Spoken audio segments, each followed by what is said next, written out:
A new season, a new beginning.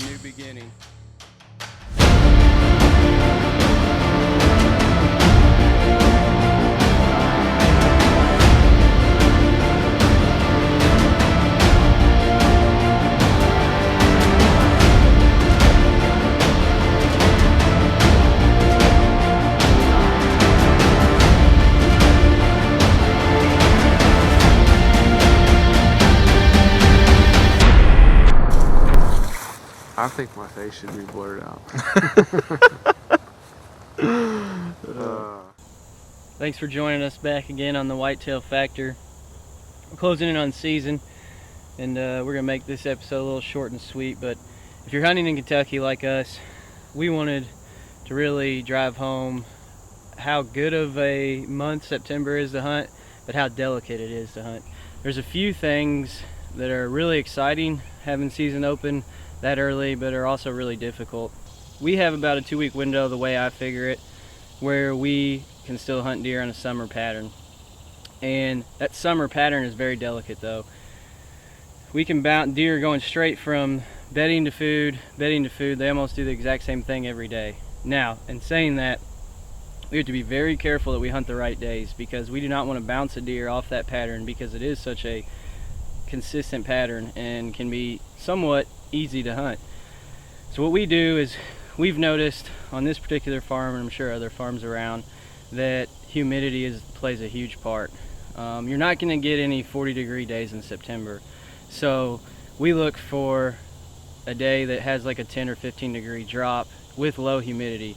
Most days in September are going to be around 85 degrees, so we're looking for like a 70-75 degree day with a low humidity. We've noticed on our trail cameras, on velvet footage, that those deer tend to move a lot more when that humidity is down. The other thing we key in on is water sources. This time of year, especially right now, we're hitting the end of August right here, it's super dry, and we got one particular buck that, based on the water source, moves back and forth from 2 different areas. Right now it's dry, and short tin, this deer that I'm referencing, will move into more of a western part of our property because we have a larger creek there. When it's wet, he moves more the southern end where there's a feeder creek. So that's huge. Those are some huge things to consider if you are hunting in the state of Kentucky or another state that has an early season opener. You also got to watch your thermals. At the end of the night, your thermals drop down low, so you got to watch that and how that dictates your scent. We learned the hard way last year. We had several hitless bucks that we probably overhunted a little bit in September. That pattern is so consistent in September, and it's such a good pattern from bed to food, that it can be a great time of year to hunt, but it can ruin a month of hunting. So our point is in here that hunt the right days and you can have really good success. Uriah is going to give you some specific examples of what we did wrong last year and how we're going to correct that this year. A great example last year. Directly behind me is a stand set up. It's an early season stand. There's a real nice long field north of it and to the west, how the direction sets up. Last year we were in the very same stand, but 20 yards out to the east in a different tree. And we got constant pictures of these hitless bucks roaming through there, just cutting straight across the field out back behind me to the ag fields back there. And we would get them on camera constantly pattern through there. So we felt very confident about hunting that stand. We had a northeast style wind one day, and what it does, it blows back a little bit down the fence row toward the direction they're coming. They're coming a little bit north of that, but also into this little field that I'm in right here.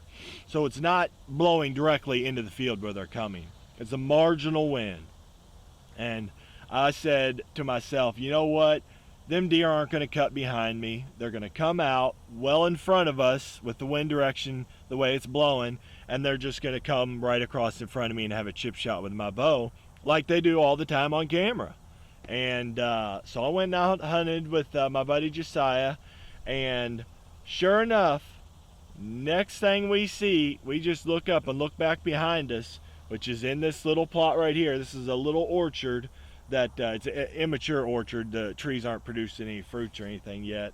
And I keep it cut, and for whatever reason, the deer jumped over the fence and came directly through this little bit of field right here. And it's actually a longer walk to the ag fields, because the ag fields are more out toward the east. It's a shorter walk from where they're coming from across this field to the ag fields than it is coming through this area I'm at. And I never thought the deer would do that. So that's why I hunted that marginal wind. Well, they caught wind of us, or something that they didn't like, and they bolted. So after that happened, all of our pictures of those bucks were after dark, after legal shooting light. None of them were during the daytime anymore after that. And we believe that's because they caught scent of something, they didn't like it, they weren't forced to come out earlier. They, the temperature was just fine enough for them to wait until dark, and that's exactly what they did for the rest of the season. And I never got any of them bucks on camera anywhere. No encounter with them anytime the rest of the season. So early season is such a sensitive time that you just want to hunt good winds, especially in your best locations. If you have good, early season stands to where you can easy access in and out, make sure you go out on your best wind. Well, that's what we do anyway, and we've been successful doing that. So as you could tell from Uriah's description there, it can be such a delicate time in September. But in saying that, we've got a good pattern on a deer that we actually blew that pattern last year a little bit, we thought.